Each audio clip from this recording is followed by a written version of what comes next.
навистина не знам како да го почнеме и како да избереме соодветен начин да укажеме и на присутните колеги од власта, но исто така и на почитуваната министерка, каква грешка се прави. Не станува збор, како што вели колешката претходно, дали снимале ние видовити луѓе, па ќе се знаеле што ќе се случи, или пак некои работи што укажуваат јасно на работи што би биле како последици. Ние сме овде, бидејќи се случуваат работите. Ние имаме закон кој што доаѓа со празни кореспондентни табели, а носи европска знаменка. Ние имаме ситуација која што се веќе се случува како последица на лош склучен договор. Бидејќи некој се дрзнал да потпише договор што не е во согласие со нашите законски регулативи. И бидејќи тој договор продуцира правни последици, и затоа сега имаме вакви предлог закони кои што мора да се донесат по секоја цена со злоупотреба на европското знаменце, за да се превенираат дополнителни трошоци или она што секоја нормална бизнис правна регулатива го вели како пенали. Бидејќи некој не знаел што потпишува или уште полошо знаел што потпишува. Свесно го направил тоа. Свесно го направил за другите закони. И затоа денес не ние тука. Не ни требаат видовити луѓе. Ни требаше одговорна власт што ќе гледа што потпишува, како ќе преговара, а не да испраќаат во нивно име да преговараат фирми со 4 вработени што шијат долен веш. Затоа сте тука.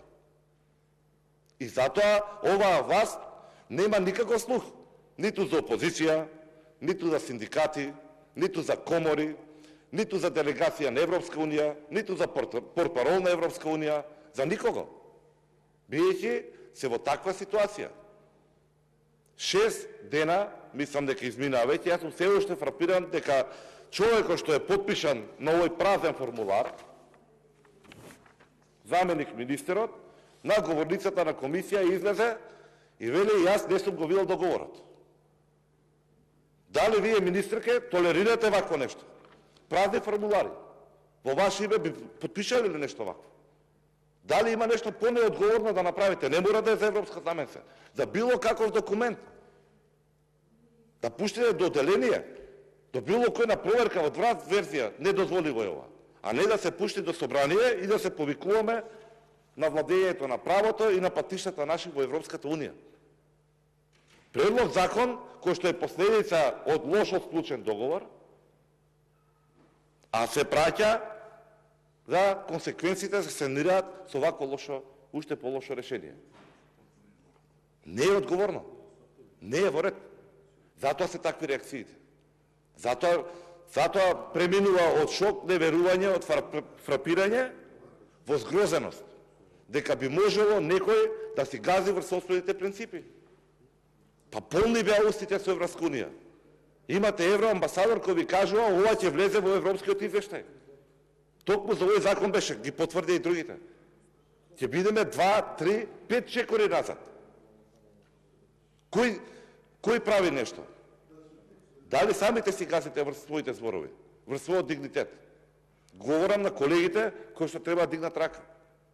За министерката укажавме и преходно, снимале дискусии, имаше точно добри законски решенија, помалку добри законски решенија, се ги студирале аргументите, фактите, и сега повторно, може би е без нејзино знаење, не знаеме, ќе се изјасни.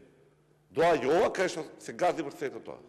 Не само врз законските решенија, се гази директно и врз уставот. Бидејќи имате одлука на Уставен суд, која што е директно спротивна на ова што се нуди тука. И повторно весела математика мисли дека некој ќе оправда. Никој нема да оправдате. Ниту самите себе ќе се оправдате, ниту пред вашите поддржувачи, најмалку пред јавноста. Бидејќи имате предлог законско решение со кое што наместо 40 часа давате можност за можда и 72 часа. Не сте го напишали ние тоа. 24 часа гарантирате неделен одмор, 12 часа дневно, Тоа се потенцијални 72 часа.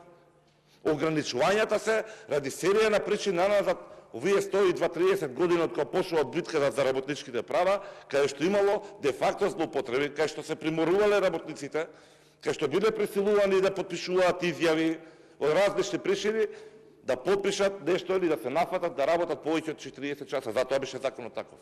Вие давате 72. И нема оправдување за тоа. Бидејќи тоа стои во вашето законско решение. Бидејќи за тоа беа многу гласни и нашите синдикати. Еве, идеме и понатамо. Се повикуваме на меѓународната заедница. Еве, Меѓународната конфедерација на синдикати. Нивните реакции, кај што вери дека експлоатирате. Со ваков закон се гази врз све.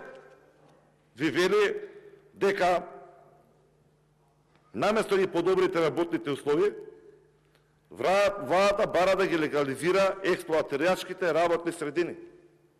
Има ли полоша фраза од ова да чуете од меѓународен фактор, кредибилен како Меѓународната конфедерација на синдикати? Код нас упатена. Ова е пора за сите нас, да се разбереме. Не е само критика како опозиција кон власт. Бидејќи јас до ден денеска не дознаве дали и кои луѓе воопшто го виделе тој договор, фамозен. А ќе се види еден ден. А од таму произлегува многу одговорност. Исто, како сакате да помислиме дека нашиот министер и заменик министер не знаеле за директивите на Европска Унија, за тие што треба се согласат, не да се прегласат. Од 2003 година, од 2019 година, токму на оваа проблематика, но ова предлог законско решение е ваше директна спротивност на истото. Нели знаевме за договорот за стабилизација и асоциација, дека тука се кршат одредбите.